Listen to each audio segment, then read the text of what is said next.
अतः श्रीमहालक्ष्म्यष्टकं नमस्तेऽस्तु महामाये श्रीपीठे सुरपूजिते शङ्खचक्रगदाहस्ते महालक्ष्मी नमोऽस्तुते।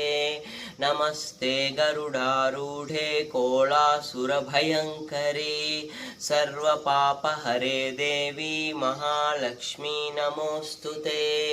सर्वज्ञे सर्ववरदे सर्वदुष्टभयङ्करी सर्वदुःखहरे देवी महालक्ष्मी नमोऽस्तुते। सिद्धिबुद्धिप्रदे देवी भुक्तिमुक्तिप्रदायिनी मन्त्रमूर्ते सदा देवी महालक्ष्मी नमोऽस्तुते।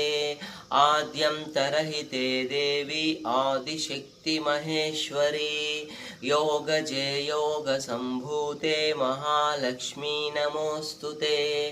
स्थूलसूक्ष्ममहारौद्रे महाशक्ति महोदरे महापापहरे देवी महालक्ष्मी नमोऽस्तुते। पद्मासनस्थिते देवी परब्रह्मस्वरूपिणी परमेशि जगन्मातर्महालक्ष्मी नमोऽस्तुते। श्वेताम्बरधरे देवी नानालङ्कारभूषिते जगत्स्थिते जगन्मातर्महालक्ष्मी नमोऽस्तुते।